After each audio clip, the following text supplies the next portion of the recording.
All right, we're back. BullRing Banter podcast. I mean, y'all might have forgot about us. It's been almost a month since we've done the last episode, and I'm not taking blame for it. Okay, my name's Langley Austin. I'm the promoter at Ararat BullRing, and well, I probably should have done an episode by myself, but I'm gonna blame my wife, who is my co-host, Kimberly Austin, and the race director / scorer sometimes / whatever other job I can make her have on race day, and she needed weeks off, apparently. I mean, I tried to get her to do this podcast week after week, day after day. Even sat in the office for 3 hours one time waiting on her to come upstairs. She told me she's going to take a shower. Well, that was a long shower. Well, we weren't racing, and I was in a slump almost. I was like, hey, we're not racing. I don't really want to talk about it. There ain't nothing going on. Yeah, well.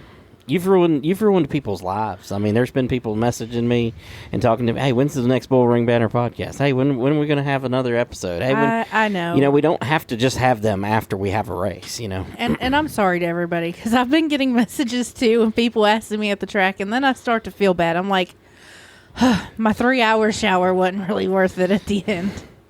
But, I'm happy to be back, and we've got more than enough to cover tonight. For sure. This is the BullRing Banter podcast. This is episode 14 of the BullRing Banter podcast. Should be about episode 17 or 18, but we just explained why it's not. So hopefully in the future we'll get her, on her weeks off. Apparently, that she has all these weeks off. We'll get her, doing something. So who has weeks off? I mean, apparently you do. I don't know. That's all I can guess is that you have weeks off. I'm not sure. I mean, I don't even have weeks off when Ararat's not racing. So, yeah, I get it. Between the sweatshop, Franklin County Speedway, Ararat, my dogs, my kids. The orders aren't going out fast enough in the sweatshop. Franklin County rains out halfway through. I mean, you've got weeks off here. I mean, so that's all I'm saying. I got a little bit of time, not weeks. All right. Anyways, they don't want to hear about that. BullRing Banter podcast is brought to you by Buffalo Mountain Motorsports, and that's not just a race team. That's a car dealer, power sports, ATV, side-by-sides, dirt bikes, accessories, and our late model division sponsor, the Buffalo Mountain Motorsports late models. Also brought to you by TC Construction, which they are in the cell tower, cellular industry. Not much you can buy from them or do with them, but we really appreciate them. They're also the title sponsor of the Modified Division, our TC Construction Modifieds. And show's also brought to you by Andrew's Mowing and Landscaping. And that's one of our late model drivers who's been a big help for us, Andrew Langford. All of these guys have put in a lot of either money or time or both. And we really appreciate everybody supporting us this year and supporting this podcast. We had another big night the other night. I mean, it was hot. I mean, hot. That is an understatement. Hot would have felt good on Saturday night compared to what it felt like. I mean, I'm pretty sure. I mean, I'm fat, and I was melting fat Saturday, okay? I mean, it was rough. I was definitely, feeling the heat in that tower. I'm pretty much locked to the tower. I got 42 fans in there for you now. Yeah, but it just blows around the hot air. Well, I mean, at least you had some hot air to blow around. I had to eat electrolytes like they were Tic Tac Saturday to keep myself going all day. It was hot, and I'm gonna tell you, I got to thinking as the day was going. I seen Fayetteville, canceled their race due to heat. Almost made fun of them. Who made fun of them? I said you almost made fun of them until you looked at the forecast. Oh, yeah, I did, because I had seen a forecast. So you're 100% right. I had seen a forecast that said, the weekend was going to be 81. Well, I mean, obviously, that was not true. But I pulled up their weather. I was like, well, I wonder what their weather is. So I pull up Fayetteville, North Carolina, and it was 101 degrees. I said, holy smokes, man. I said, that's absolutely rough. And, it made some things difficult. It was probably the dustiest we've been all year. Track prep put down more water than we've put down for any race this year. And, well, it was still dusty had a as little can dust be. flying. I say dusty as can be. Our worst dusty, was better than 99.9% of dirt tracks that I've ever been to in my life. I was going to say, during the racing, there was a little bit of dust going out, but you could still see the numbers on the cars. Oh, yeah. So you could. It wasn't, even the guys going through the infield, and it, when usually they go through the infield, it looks like Days of Thunder, Dukes of Hazzarding it. Yeah. And you could still see. So our most dusty night really wasn't that bad in the long. I totally agree. Tommy Hawks, our water truck driver and race official, he did a good job, and me and him talked quite a bit this past weekend about how to try to keep the dust down on the infield. It's not the easiest thing to do there. The way our water truck's set up, we don't have a spray out. If we had a spray out like on the side, like some of those people do, we could just spray all around through there and get around those tires and all that, and we really get rid of all the dust. But we don't have that, so he has to, and he can't make circles in there because that truck won't turn on, like you would need it to. Because it's from 1904 or something. But, he did a good job with that. Even caught up as the night was going on. Didn't interrupt the national anthem this week. We're taking steps in the right direction here. I got to give Tommy some kudos. First race, and I don't know how long, he did not come down during the national anthem. He told me, he said, y'all got to tell me when you're doing it. I don't know. I can't hear nothing. And, well, speaking of not hearing nothing... Well, oh, Lord. Not many people could hear anything this past weekend. We only have a few speakers that work around there to start with, but they work so good. There's people even saying, hey, turn that down, man. Turn them speakers down a little bit. Yeah, we have people every week, they'll sit outside the window. Hey, can you turn that down a little bit? You're blowing my ears out. Don't remind them of the fact that they're sitting straight in front of the speaker. But, that's a whole nother conversation. But you can't this week, well, they could sit right in front of the speaker if they wanted to. Because I don't know what happened. I actually left. I went to Mount Airy. I just, had to go get some stuff, and I drove to Mount Airy and come back. Meanwhile, and I walk in the tower, and Doc Love, who's our base announcer there in the tower, he goes, well, ain't got no sound. What? Meanwhile, while Langley was gone, he's done had a mini heart attack in there trying to, our sound ain't working. What are we going to do? What do you want me to do? I'm like, I don't even know what to tell you to do. Yeah. I have no idea. That would have been a good conversation for y'all to have while I was out, We did. With me. Y'all should have called me. Oh. I could have, But we still managed to, quote-unquote, save the night or whatever. Well, the less I talk to you on race nights, the better, I understand. You talking about not having sound in the grandstands. Meanwhile, Receiver, everybody heard wonderfully this week. Yeah. And, our problems... Well, don't get me too far away from the PA, because I still got a lot more to say here. Okay, well, get back to the PA. We'll get down to the other stuff in a little bit. So, we're standing there, and I'm like, what the heck am I going to do here? What are we going to do? Well, we got an FM transmitter. I said, well, dang, they got Bluetooth speakers at Walmart. Them old party speakers. Everybody, they ain't perfect. They ain't loud enough to, for everybody to hear like our speakers are. But, hey, some people will be able to hear. Let's go get a few of those. So I sent Doc to go get a couple of those. He can come back with 3 of them. We made the most of them. Their batteries weren't full. We didn't have drop cords. Just, it wasn't a perfect scenario or perfect situation. But we made do the best we could with a crappy situation, and you think to yourself, well, gosh, why didn't you turn the PA on Friday and know that it wasn't? Well, it just don't work like that. For whatever reason at a racetrack, everything works when you don't need it. Oh, absolutely. Like radios, going back to the first time we did a receiver on our own, a second or third race. Everything works great when you don't need it, but when you need it, well, it may not work, and that's just the case with this one. But spent $300 in party speakers and made do. It wasn't perfect. It wasn't ideal.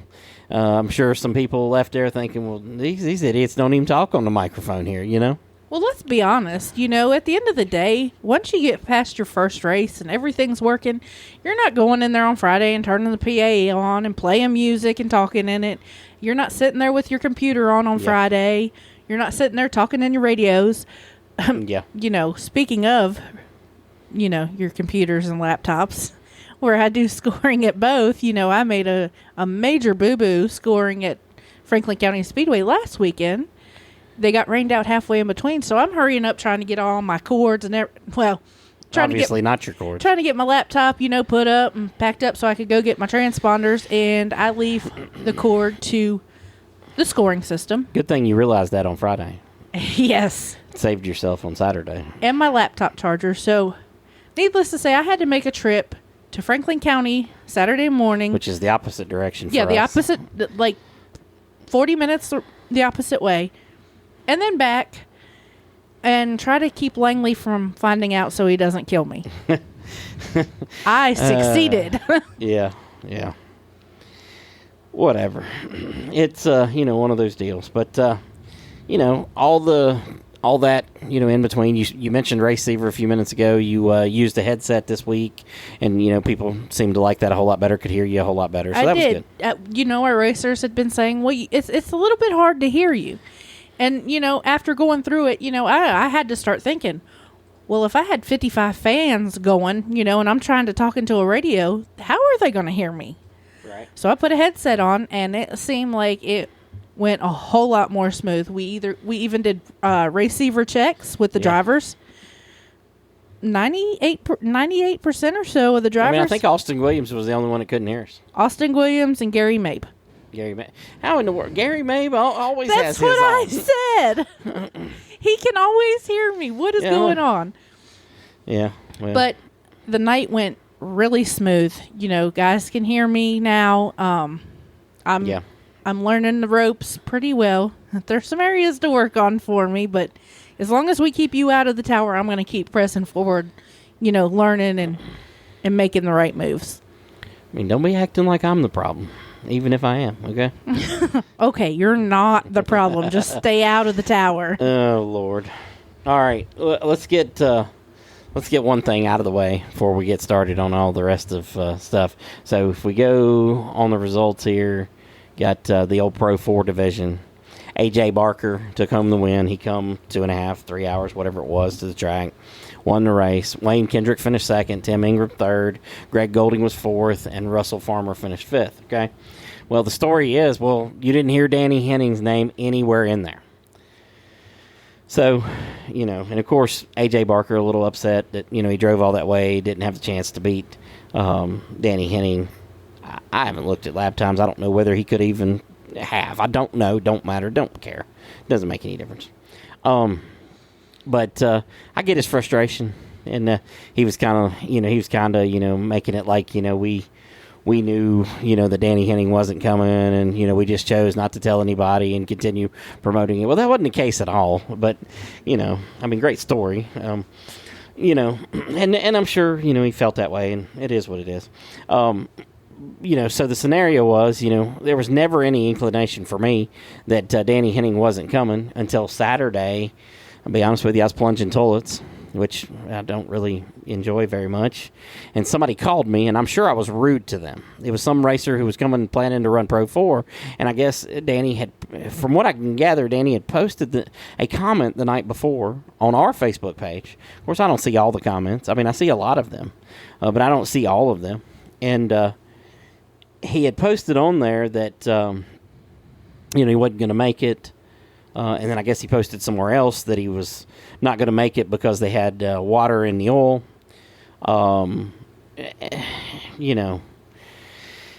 Bad situation. When the guy you got $1,000 bounty on, you got a lot of racers planning on coming. I do know that from, multiple phone calls and, leading into the race of people that were coming, it definitely cost us a lot of cars, that he wasn't coming. Hate it for him. I don't feel like he's, did anything intentional there. But obviously we didn't do anything intentional there either. By the time I started to know something about it, it's 1 or 2 o'clock in the day. And I still didn't know. I never talked to Danny. I don't even know if I got his phone number in my phone, to call him. But at the end of the day, it just, didn't work out. And I don't think there was anybody there, but there was 2 cars, I believe, there to, go for, the bounty anyways. And, I hate it for those guys. Obviously they didn't get to go for what they come for. But, AJ got the win, and I'm not sure he would have got it if Danny was there. Danny's extremely fast and extremely good in this division, and I'm sure there's somebody out there that can beat him, and I guess we'll find out eventually. The deal sucks all the way around. It does. I'm sure Danny hated not being at the racetrack. I mean, he's been dominant all year. Yep. And the guy that come to beat him, I'm sure he was pissed. Hey, my chance at $1,000 just went out the window. Yeah. But in all, we were still missing some of our regulars too. Yeah. Like Golding. Luke Golding, yep. He wasn't there. So, I hated it for the whole Pro 4 class Saturday night. Yeah. I really did. It sucked. It is what it is. But it happens. I'm going to speak to Danny before, I start promoting the bounty again. The bounty still stays as far as I'm concerned. And so we'll see what happens. I want to make sure that, I'll be honest with you, if something's going to happen this next time, if his car ain't right, at least load that thing up and put it down there in the pits and, park it and, we'll tell him it broke. Because at this point, definitely don't just not show up and not let people know days in advance, which I guess he probably didn't know days in advance. I'm not throwing him under the bus. I'm just saying, from the scenario, if that happens again, just load that thing up and bring it to the track. From talking to one of the people on his pit crew, he doesn't have a whole pit crew, No. It's like a bunch of girls, which is awesome to me, Yeah. But, girls, it's not really, you don't just see them everywhere, tearing down cars. And they're not going to be doing a ton of engine repairs, you know what I mean? So typically, they might be. I'm sure there's a few of them that can just get down and do it. I'm sure of it. I'm not discounting any of them, but it's just, Anyway, so I gave you the results of that one. Crown Vic's down a few cars this week. Hate that. That is my favorite division. We only ended up with 6 of them. 5 of them ended up starting the feature, I believe. Michael Whitlock got a win in the same car that Justin Pruitt's been winning in. Justin, I think he was off fishing or something. I don't know exactly what he was doing. Alan Ham finally got him a decent finish. He wasn't running over no tires this week. With no tires underneath the front end of his car. Yeah, Jamie Lockhart got a good finish in 3rd. Yes. Brad Holt had a great run going in the heat race. And unfortunately, we just turned those magnets on in turn 2, and they just grabbed him again this week. Well, that was actually turn 4 is where he kind of got up with Rob Favor too, and that was a nasty hit. That was a good hit from Rob, and I talked to Rob yesterday, and he said it wasn't. He said it was some damage, but he said the biggest thing was he just didn't know when he was going to get to work on it. So and he had been missing in action for a couple races, 2 or 3 races, and then he comes back and just gets all nasty and tore up. Yeah. Jamie Hopkins come home 5th. Rob, of course, didn't start, but credited with 6th place finish and, the 6 cars that was there. Disappointed in the car count there. Really need those guys to, show up and show out. I need you at the track each and every week. You got other things going on in life. Plan them Monday through Friday because we're racing on Saturday. You know what I mean? So that's all I can tell you. Some people have families and wives like to go on vacation. Listen, send her on her own, okay? Send her on her own. Send her on down. How we've made it 20 years, I do not know. I guess you just got lucky. I love racing as much as you do. Yeah, well. Stock 4s, though, they were showing up and showing out again. 16 cars strong. Austin Williams taking home another win. That's his 3rd in a row of the regular races. I'm getting tired of hearing his name. He, of course, fell out of the big race. Could have been a contender in that race. Speaking of contenders in that race, T.J. Smith, he come home with a 2nd place finish. Broken axle in the heat race. Had to come from the back. He started 10th in the feature, ended up 2nd. Tanner Brumfield with a great run. He started 4th, ended up 3rd. You'd never believe that was a rookie with just 3 races under his belt. You wouldn't have believed that the first night when he rolled out. He did so good. He is rolling on, and he's making moves like an experienced racer. Yep. He has impressed me. Yep. He has seriously impressed some people. Yeah, it's been good for sure. Chandler Gammons, who I believe was making his first start of the season with us, finished 4th. John Coe coming home 5th. That's his 2nd top 5 finish of the season. Yeah, we welcome him back. Good race. Yeah, he's missed a couple, 2 or 3 races there. And, so Kent Chrisley, finally got to make a dirt start. He ended up 7th, or 8th, rather, sorry. There was 2 Chrisleys there. Jamie finished 7th, right? Yep. Some bad luck again for Jonathan Sullivan. Larry Smith had some bad luck again. Joey Scott had some bad luck. He showed up for the first time, and it was just crap for him. It was a crappy day. I kind of felt bad for him. All that. He shows up. We had done run hot laps for Stock 4s, and Nick Roberts, I can't thank him enough for everything he's done for me this year. He's been up there helping you score. With NRS scoring, yes. The score of the Mid-East Modifieds. Yep. He's been to the last 2 races to help me score, teach me the ropes of my race pass, and I'm like, well, this guy just got here. What do we need to do? He's like, he got here late. You send him back to his pit. It's all on him. I mean, and that's the thing. Everything. I preach this in the driver's meeting. It's your responsibility. Of course, he missed the driver's meeting, but it's your responsibility to be here when you're supposed to be here. So it is what it is. And I hate it for him, but I understand that dirt racing is not like asphalt where you just sit around all day twiddling your thumbs. We'll practice for an hour, and then 2 hours from now we'll have qualifying. Listen, I gather that other dirt tracks there is kind of some twiddling of the thumbs, because somebody said, man, I can't believe how fast you guys move a show along here. And everybody who talks to me about that likes it, but they're just like, man, they don't do it like that over here. And we didn't do that on asphalt. We just, fell into some sort of rhythm here, so it's worked out really good. I mean, it has worked out well for us. Yep. The racers and the fans all seem to like it, and so a couple of guys having bad luck, a couple of other guys, a trio of guys that had some bad luck in that race. Hermie Hicks started first, ended up finishing 11th, but did not blow 10 up. Laps down. Did not blow up. You had a great run, stayed up front there with Austin Williams, stayed within, striking distance anyways. Leighton Chase, I think he had to cobble some motors together, and he ended up blowing one up there. I felt so bad for him. He had the run of his life going Saturday night, and he was just so aggravated. Yeah. And he's like, well, I guess it's actually time for a newer motor. Yeah. I'm like, okay. Yeah, it's part of racing. Those moments like that, when you're having a good night and it goes bad, those are the things that you can build on.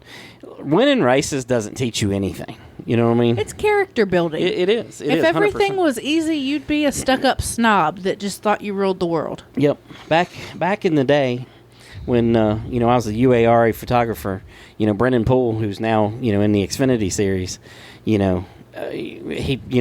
I give him hell all the time, and his dad hated it. One week he broke a transmission at Lonesome Pine in qualifying, and I got cussed out.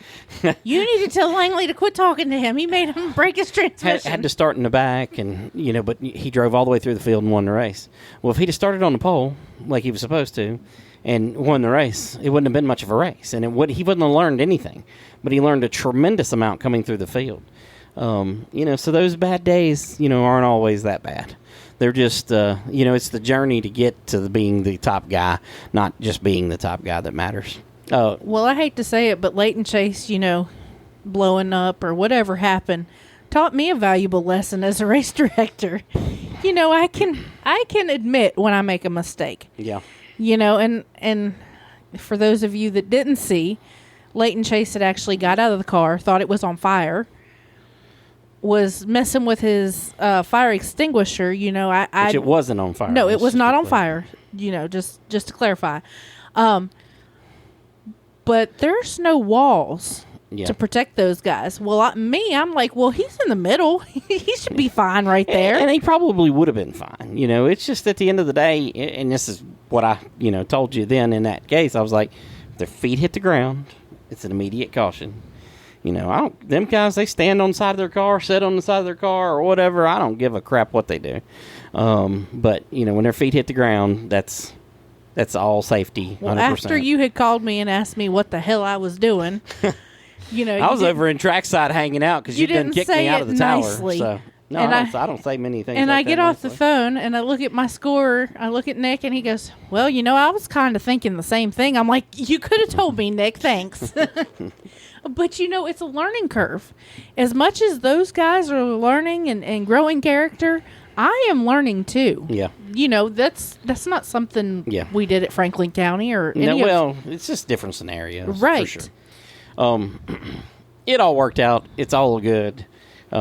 Everything worked out the way it was supposed to. Everybody was safe. But, we'll carry that to the next one and, figure it out. Another driver who had some bad luck there, William Turner, 10 years old, learning the ropes, planning on going to modifieds, I believe, next year. He, I think he broke some suspension parts. I don't know exactly what happened there. And I got to give him kudos, too. He gets out there. No, he's not the fastest car by any means. Mm-hmm. But he's out there. He's aware of his surroundings, and he listens very well. If he feels something's going on with the car, he drops down and he pulls to the pits, and he stops, and he listens. Some of them other guys could learn some things from that. I mean, to be 10 years old, some guys can take notes. Yep, for sure. Modifieds. Speaking of taking notes. Man. Well, listen, before we, before we give the ones that need a lashing one, dude, the racing that those guys put on was amazing. Preston Blaylock, up front there, he did a great job of keeping the lead most of the time. Grayson Keaton stole it away from him on a couple of sliders there. Great racing between those guys. Great racing between him and Nicholas Priest at the beginning of the race. Nicholas Priest had never raced there before. Ended up getting spun out from second place, but did a great job himself. I don't really know him, but he's associated with Bradley McCaskill. So he said that Bradley sent him up here, to come race with us. Hopefully, Bradley will come race with us at some point too. But one of the best races I've seen there this year. The modified race was exceptional, and that's the thing. The modified heat races were pretty good. Going they back were good. To that, they were pretty good. And I know them guys don't like heat racing, but at the end of the day, I mean, I'm gonna tell you something. So twice we've done heat races in the modifieds, and that's our two biggest fields of the year. The two times that we've done heat races. Now they don't know we're heat racing, so it has nothing to do with that. Okay. But it just so happens that on Wednesday afternoon, when I go to send my stuff to print, have put that they're going heat racing. And both times it's been 14 and 15 or 15 and 14 or whatever it was. Car count for those. And some good races. Those guys got a little rough. And there was a couple of guys that, you should have parked. I'm not going to mention any of them by name, but they knew who they were, stopping on the track, spinning out every 15 seconds, just ruining what was a exceptional battle between Grayson Keaton and Preston Blaylock. Good to see Preston come home with the win there. Joey Johnson, first modified race he's run in a while, first one with us at all. I think he said the first one in 2 years. He just dug his modified out. And I think he'd been trying before, but it just hadn't worked out. He got a second place finish. Randy Poff, man, you talking about somebody who had an exceptional run. He started 12th, got up toward the top 2 or 3 right there, and then got spun out, went to the back, and came back and finished third in a exceptional. And have you seen the photo of their photo finish? I know you've seen it live, but have you seen the photo of their photo finish? I've heard people talking about this photo, but I have not seen it. But let me tell you, them coming across the line, I look over at Nick and I'm like, who was it? Yeah. Because it was just so close. But, Randy Poff, man, he has supported us since day one. Yep. And, I mean, good for him, good for him having such a great run. And I mean, he was a determined driver Saturday. Oh, for sure. And, he started out the season and, not taking anything away from him. He wasn't the driver or didn't have the car that he has right now. I mean, cause he's done an exceptional job the last 2 or 3 races, to be honest with you. He was hooked up Saturday night. Yeah. I thought I saved the photo, but apparently I did not. Or maybe I did. I don't know. I'm trying to look on my computer as we talk. You know? Okay. I'm sure that makes for a great episode. But, I mean, I'm sure they can hear your little clicks, but I'll keep them busy. Yeah. Speaking of, while he's looking for this photo, we were talking about Tommy and the water truck earlier. I got to be a part of the track prep crew for the past 2 weekends that we've raced. Well, the last one was a rain out, but I still got to be part of the track prep crew. And Friday, I got to be part of the track prep crew and roll in the track. I mean, I was just running a pack car, but man, it was awesome. Yeah, well, it's good. The more people we can get involved with the track prep, the better.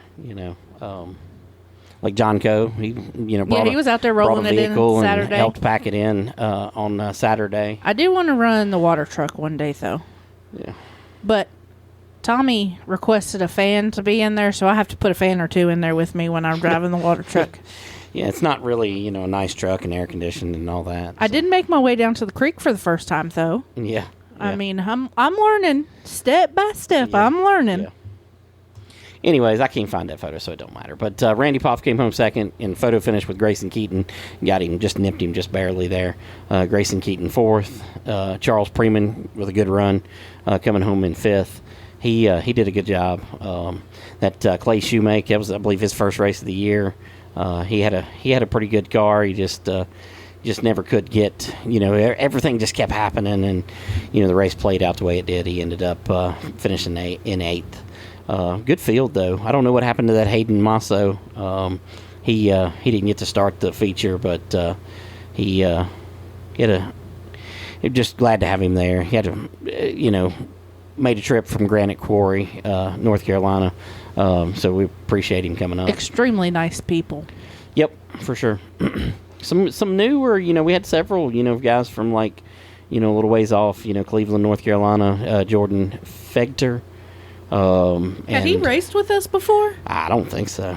That last name just sounds familiar to me, so maybe not. Or maybe he did. Maybe he did run the race before, because I see what his number is. So, yeah, maybe. I don't know.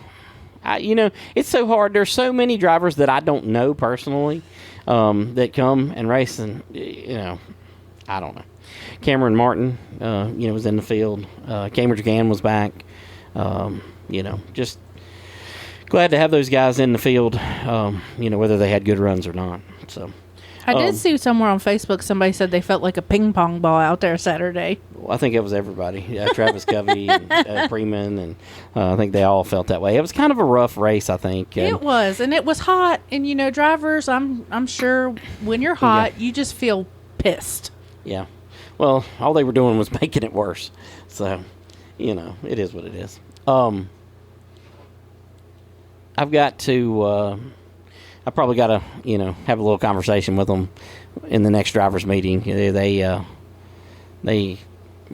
taking it a little too far, but, not a big deal. What, had that conversation with the late models a couple races ago, and they've been on point since then. So they've been stellar. They have. Every race has been good. The race for the lead wasn't good this week. That John Ruggiero Jr., he put it on him. But, I mean, that's a dude. He come with the 602 car. And, so, the whole conversation, he changed the whole conversation about the 602s. So all these 602 guys are like, well, if I had, if you had this this tire on the left side of the 604s, we could compete a little better. And if, we did this, and, well, the track needs to be this way, and blah, blah, blah. He threw it all out the window. Well, that's out the window. Because he took that 602 and dominated. Well, and to dominate Nathan Walker is impressive. When he come up to the tower to get his transponder, he's like, man, I'm just so excited to be here. And I'm thinking, well, it's so great to have a driver excited to be here, Yeah. He's like, this place is just as awesome as I remember it. I won my very first late model race ever here 11 years ago. And I look at him and I'm thinking, man, you can't be no older than 21. What were you, at 7? Yeah. How old were you? And he's like, well, I got to thinking. Later Saturday when I seen him in payout, he said, I got to thinking about that. I couldn't have been much older than that. Yeah. He said, but I love this place. He said, this is the most badass racetrack. Yeah. Well, and it's a badass driver. I saw him. I went to Natural Bridge earlier this year, watched him win 15,000 in the American All-Star Crate Series race. He did a great job in that. Of course, Nathan Walker come home second, but Nathan was probably just glad to finish second after his last two DNFs. But Rosario didn't just run away with it either. I mean, Walker, he kind of started to get away from him at the end, and I think that was the difference in the track. Drying out a little bit. That 602 wasn't spinning near as much as the 604 probably was at that point. So, but Nathan stayed with him. He did, for sure. They were very close in time. So, Andrew Langford started sixth, ended up third. I'm sure he's glad to get the monkey off his back. He crashed out 2 races ago while leading the race in turn 3 on the final lap, and then he wasn't able to start the race after that. So I'm sure he was glad to get there. Gary Mabe got a 4th place finish. Good job for Gary. Yeah. He's had some struggles this year and not the greatest finishes, so good job, Gary. Yeah. Joey Washburn, or Rod Washburn, he took home 5th place in that race, and he keeps getting better every week. Man, did you know he's only a 16-year-old kid? I thought he was like 25. That's what I thought. I was like, this, he's got to be like in his 20s. Yeah. And, I take license when I got to transponders. I never pay. I don't look at their license, Yeah. And he's like, yeah, I'm only 16. And I'm like, man, you're just full of it. And he's like, here, look at my license. And I'm like, there ain't no way. Yeah. But to be a 16-year-old, and, I guess, is this his first year running late model, I think? I'm the wrong guy to ask. I haven't been over here on the dirt side. So.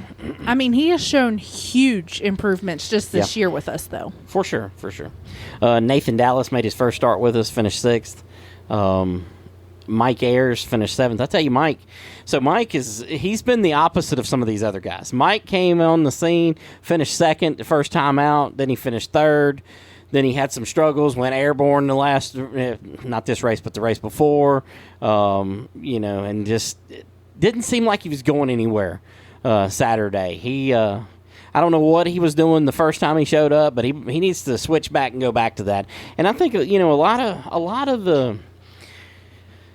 I think a lot of the things that help some of these guys who run Ararat all the time versus these guys that run bigger tracks, and he's one of them that runs Natural Bridge, bigger track, I think you got to drive Ararat a whole lot harder. I'm not saying that he's not driving it hard. I don't know, but I just know. I watch them Stock 4 guys, and the way they race coming off of Franklin County and coming down there, they've made these dirt guys really have to step up. And I think, you have to really get up on the wheel there. And I'm not saying Mike's not, and he may be. It may just be, to set up, maybe trying some things, maybe doing some. I don't know what he's got going on. But like that Tanner Wilson, he burst onto the scene, wasn't that great in the first race, and then he's been up front battling for the win, every race. Had some bad luck in this race. Might have got run over by Andrew Langford or, maybe a couple other guys at some point or another during the race. I did see that wreck, and it did look like that. Yeah. I don't know what happened, but I did see that wreck. Well, I think a lot of it is, the track, it had a lot of ripples in it, So I drove the track. I talked to Rod Washburn. He was coming off the track. Talked to him and his dad, Joey, and they were coming off the track. They walked the track after the race, and I asked him how the track was, and they were like, oh, it's great, had some ripples going into one. And when I went out there, I could see it and feel it, and I could see how, those cars, it don't take much to get them, just upset. And then, guy behind you touches you a little bit, man, you go around, or you have to get off of it or whatever. Going through 100%. So those guys, he didn't come home with the finish he was looking for. He started 4th, ran up front, but had a hell of a run all race. Yep, he really did. He did. Dale Durham was back in the 99 car for Matt Duggins, and he come home 9th. I don't know exactly what happened to him, but Bill Tesh making his first start. He finished 10th with us. Another 13-car field. And that's one thing, I had it in my notes here. And I tell people all the time. So, money don't make any difference, okay? Because I get these guys that, these racers talk to me about purse. Well, you need to pay a little more for this. And, man, if you paid this to win, and if you did this, well, I'm just going to let y'all know that paying $1,000 versus paying $600 sure didn't help. I'm just saying. You can say, well, so and so was on vacation, and what's his name went out of town, and so and so's car broke, and that happens every week. But at the end of the day, You paid $1,000 and had the same amount of cars as we do on a $600 night. Well, actually had less. Okay. This was tied for last of our car count for the year. Well, I mean, 3-way tie, in fairness. So there was 2 other 600 to win races that had 13 cars. But I just, listen, when we put up money, show up. Because that's what's going to get you more money. If you show me, them stock 4 guys, they show me. Hey, we're going to show up 29 deep. I mean, they're 18 deep for $200, but 29 deep for $2K. And we were almost all the regulars weren't there. Yeah, we were still missing regular Saturday night in the stock 4s. We were several, actually. But when we put up money, because, I'd been hearing the whispers, they're putting up money for every division but us. But us late model guys, nobody, they're not putting, okay. There was your shot. Show me why I should put up more. Okay, y'all want to have a 3,000 to win race? Cool. Let's do it. But show up. If you don't show up, you're showing me why I should only pay $600. At the end of the day, that's all you're showing me. You know what I mean? I mean, you've showed me what $600 does. Show me what more money's going to do. That's all I'm asking you. Agreed. And every division's in that, like Crown Vics. We've put up 500 and then 1,000. And it really hasn't made a difference in the car count. That's a new division. I give them some, a little leeway there. The Pro 4s, we still got to put up some money for the Pro 4s, this bounty thing, but we still got to put up some money for them. They haven't had one. Every other division that we have on a regular basis, we've had some money races for. Modifieds, I think we had 14 cars the week before we put up $1,000 and had 11 on the week we did. What are you trying to tell me? You know what I mean? And I'm sure they're going to listen to this and they're going to be like, well, damn it, man, so-and-so did this and so-and-so. I don't care. Well, so-and-so said they were coming and so-and-so, well, they didn't. I don't care. At the end of the day, that doesn't make any difference. Hell, I'm convinced at this point that if we had a $100 to win late model race, we'd have 40 cars, okay? I mean, I'm thinking about trying it here in a few weeks. I mean, that's how ignorant it is, okay? It's just the things you think work in racing don't work. Now, massive differences. 10,000 to win races, that's about the starting point of where money matters. I don't know. We'll see. We are going to try some stuff. Labor Day weekend, I'm shooting to try to do something late model wise that is a bigger purse. I'm trying to get some sponsors together, working a few people, seeing how that goes. Got a little bit of money already. We'll see if we can get some more. But we want to do something bigger for you guys. Modifieds, same thing. I'd like to do some more races for you. I need some sponsors to help, make that happen. Because, obviously, I'm not going to double and triple my car counts because I'm putting up more money. I'm doubling the purse, but I'm not, like the 1,000 to win from the 500 to win. I'm double the purse, but I'm not doubling the amount of people, coming through the gate. I'm actually lessening them. So, the math don't math on that one. Yeah. But, I've said this for a long time. Money does not bring cars. I've done it. Asphalt. I thought, well, maybe dirt's different. You know what I mean? Nope. Same thing. They're still racers at the end of the day. Yeah. At the end of the day, everybody in racing is the same. Asphalt, dirt. Now, I will say these people are much nicer. I like these people. I'm not saying I don't like the asphalt people, but there's a lot of them I did not like. And a lot of them I did not like having to put up with. Most of these guys, they're pretty cool. Yeah, they're just laid back. They are. And like we did a candy drop this weekend, and they brought a ton of candy. With the July 4th, we gave out goodie bags to all the kids. Yeah. Well, I had a little team that I had put together. With this, we just put it out and hope for the best. Yeah. Well, fans and drivers, yep. They really just brought the candy in. Yep. And that's just so appreciated, and just they're just. I agree. They just want to help, and they're great people. Listen, I will tell you, I don't want to ever go back to asphalt. Okay, I like dirt. I'm thinking about doing more dirt. I love it. You want to get out in dirt and roll around? No, I don't like getting dirty, but I enjoy dirt racing greatly. And I enjoy the racers. I enjoy the people. It's been fantastic. We kind of, and you know how it works. Like we're the new shiny penny for a few months. Now the shine's starting to wear off, but these people are still the same. Yes. They're not just, ignorant. And I really appreciate that. I mean, I really appreciate the people, and, I can't say enough about them and all the people that's helped us. And listen, if you're out there, you got a business, let's put some money together for some of these guys. I don't need your money. No. But I'd like to put some money up of yours and mine for these racers. You know what I mean? But I don't need your dollar. Like people just bring in money to give to the bike racers, Yep. and had a lot of that. adding $100 here, $100. I mean, they Yep. just great. want to be involved. Yep. Before we get too far, oh God, can we mention the ghost truck? I almost forgot.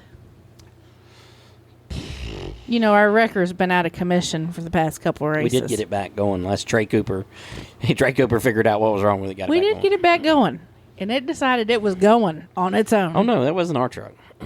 It was the big truck? Yeah. Oh my gosh. That was the Blue Ridge. That was the Blue Ridge truck. That was not ours. That could have been catastrophic too, and I'll tell you. So the pack car, they had just parked it behind there. Tommy had just parked it behind there, and luckily it rolled off into it. But the Blue Ridge, tow truck, the big tow truck that they get big tractor trailers off the road with. It started rolling on its own right during the driver's meeting, or right before the drive, because I wasn't down there yet. They didn't even tell me about it until after the race. But damaged up the old pack car, and it's all good though. Knocked my old fender in on my pack car. You can't even open the back door behind the driver anymore. Perfect. Bent the driver's door, and I mean it's as long as the times. air conditioner still works, we're good. Yeah. Well, it works sort of. So, but all in all, great Saturday night racing. Yep, another good one, and I think we're going for another good one this August 9th, Fan Appreciation Night. I think we're in for another good one. We got late models, Pro 4s, Stock 4s, Crown Vics. I got the modified guys a little bit upset with me. They want to race. We had a big car count this past weekend. And listen, I want to run you guys. I do. But at the end of the day, I'm trying to give everybody a day off, and maybe I shouldn't. I don't know. Maybe they take this weekend off, and we don't want no races off. We want to race every race. I mean, I want to be racing every week, but it's just not been what we've been doing, and what we're doing's working, and I don't want to change it. And so we may add the modifieds back. I don't know. A couple of them reach out to me, make something happen maybe. After the show they put on Saturday, Yeah. how could you not want to repeat that? Oh, I do. I mean, I love... With a little less wrecking. With a little less stopping on the track and spinning around in the back and acting like we ain't never drove a car before. Yeah, that would be great. I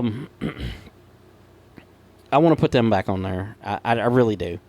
And they do deserve... That's the one thing I will say. The only thing I hate about them not being a part of that show is they deserve to be a part of the autograph night. You know what I mean? Because they've been every week, and, there's several of them that have been at every race, and, so we need to probably do that. But they definitely deserve the respect of, being able to interact with the fans, which maybe they don't get to do. The pits is on the whole other side of the earth. And the way our night works, they don't even get to walk up there and talk to somebody, okay? Right. Because by the time they walk up there, they better be walking their butts back down because it's time to go. But listen, this week, or next week, we'll have more of a intermission. I guess we'll do the bike race and the juice box race, and then go right into the autograph session. So it'll kind of be an extended intermission. So we'll see. It should be fun. The Renegade Sportsman guys really want to race too. They really want to show that they'll show up. I may add them too. I mean, at this point, let's just throw them all out there and see what we got and kind of go from there. So.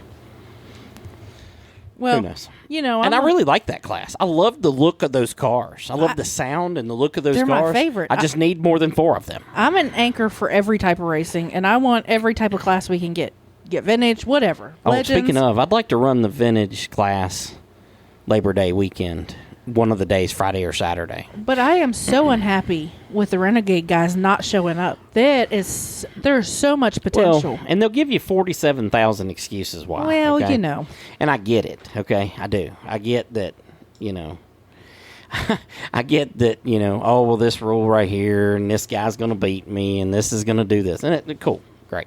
Do you want to race or not? Exactly. Do you want to race? At the end of the day, do you want to race? Do you want your class to race? We can fix the rules as we go. But in the meantime, get your butt to the racetrack. Give us a chance to have you guys on there, Yep, 100%. Listen, so races coming up, Autograph Night, and then we got Battleground, which is Mid-East Modifieds, late models, Crown Vics, and Stock 4s. I thought Battleground was last weekend. On August 23rd. And then we got a doubleheader for Labor Day weekend, which will be the Labor Day Classic, August 29th and August 30th. That's Friday and Saturday. I'm already tired of that weekend. Yeah, well, you got to go do Sunday, too, at Franklin County. So, I don't. I can sit at home. But Friday night, thinking about modifieds. I'm thinking probably modifieds, Stock 4, Crown Vic, Pro 4s. Stock 4s, I don't know if I said that right. Having those 4 or 5 divisions right there, maybe Renegade Sportsman. Saturday, doing late models, hopefully a bigger show. Crown Vics again, Stock 4s.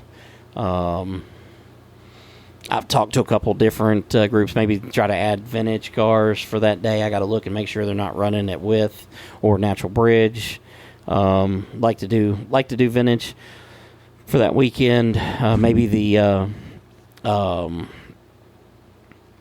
mini late models, maybe we could get them on the schedule for one of those 2 days, preferably Saturday. Just see, we want to try some different stuff, want to have some different divisions, and just trying to iron that out. We got basically 30 days from right now to make that happen, and so I'm hoping we can do that. After that, we've got SummerSlam coming up, which right at the tail end of the summer there on September 13th. And then we race again Dirt Track Wars on September 20th. We're going to move our Night of Destruction, which was supposed to have been this weekend, to Saturday, September 27th. Going to have the Stock 4s racing with them that night as well. That'll be the only racing division, I believe, that'll be a part of that show. Can we just make that a figure 8 Stock 4 race? Lord. You see, what you got to do is, and I'm not being serious. What you got to do if you want to do the figure 8 is don't tell them until they go on the track, okay? Great idea. And just on the race, say, all right, guys, this is a figure 8 tonight. When you come off a 2, duck in, go cross. Boy, would that be exciting. Oh, they would be. Half of them would park. Okay, yes, they'd just be done. They'd be like, "All right, we're going back out over here." But no, we are going to do a figure 8 that night. Probably have streetcar drag racing, big truck tug of war. Different things. Fun night. This is a fun night. I have been salivating for streetcar drags. Yeah, it should be good. Should be good for sure. Got to make sure they get that waiver signed real good. Before they go out there and tear their stuff up. So might want to have them sign it twice. And then on October 4th, that's our championship night, which, if you look on our schedule at the moment, that is our last race. That will not be our last race. We may race at least one more time in October and maybe 1 to 2 more times in November, including a 10,000 to win Stock 4 race. Thinking about calling that the Bang Banger Nationals, playing off of Weber Valley. I think that would be fun, get us a lot of exposure too. So may do that. And that's a cool name. It is. The Bang Bangers. I love the Bang Bangers name for that division anyways. It fits. It's 100%. It's great. It's great. Which one of them can we name the propane division and make them carry propane tanks on? It's Crown Vics maybe. I don't know. Oh, man. Or maybe put them on the modifieds. Put the propane tanks in the tires. See how many drivers pick them up. All right, you've went off the rails. So, anyways, it'd be like a Twisted Metal episode, man. Yeah, you've been on video games too long. Oh goodness, I could make some interesting races. Oh yeah, I'm sure. That's why we do not put you in charge. Okay, you leave me in charge. Your figure 8 Stock 4 idea and your propane idea here. That's why we don't put you in charge. Okay, so. All right. I'll just keep my thoughts to myself. You know, if you want to do all that dumbness, get your own track. So. I'm sure there's a couple dirt tracks around. Listen, call Mike Fulp, get that deal worked out, get 311 up and going. He's working on it. Oh, I'm aware. Listen, that's a whole nother thing. I mean, listen, there was 0 tracks in this area when we decided to do this at the beginning of the year, and there was 0 people that thought this was going to go good. Okay. And here we are. We've had a great season. The racers have been super supportive. The fans have been super supportive. The sponsors have been supportive. Everybody's been supportive. We've figured out how to do this, and we have ignited a fire in the racing world. And here we go. I mean, if you look on the internet, friendships opening up, and I believe that's more than just a rumor. Oak Level's opening up, and I'm pretty sure that's more than just a rumor. 311's opening up, and, well, who the hell knows with Mike Fulp, but that is just a rumor. I don't think so. I think where there's smoke, there's fire. Okay, that's what I believe. Okay. And we'll see. We'll see what happens. But I heard they were doing some work down there at Log Cabin, too. Get the hell out of here. I mean, I do know a guy who wants to buy that, but that's a whole nother conversation. Good Lord. For a whole nother day. Anyways. All right. I guess that's going to do it. We done went almost an hour here on this episode, which is extremely longer than most of our episodes. Hopefully people continue to listen to hear all this ignorance. But listen, about that whole, igniting thing, I just want to get some credit for that, okay? Because if I hadn't taken a chance on this, would none of this be happening, okay? You know what? They can keep the credit. Just revive that love. I'm with you. I agree with you on that 100%. I want them all to be up and going and doing good, Like, I'm not down-talking them in any way. With's been having a struggling year. They've had some ups and downs. Their car counts have been, all over the map. I want to see them do good. Yes. I want to see all these racetracks. Natural Bridge does great. Beckley. Beckley's doing great. good. And I'm happy to see Princeton's doing pretty good. West Virginia Motor Speedway's almost ready. Yep. I mean, when you are a racer at heart, just seeing places open back up that you were scared that was dead forever, it's exciting. It just lights something up inside of you and gives people hope again. I agree 100%. And there's a lot of hope and out there, and hopefully I've heard that Friendship will be open sometime in September, and Oak Level I would anticipate will be open later this year or next year for sure. And so we'll see what happens there. Looking forward to having all these racetracks back open.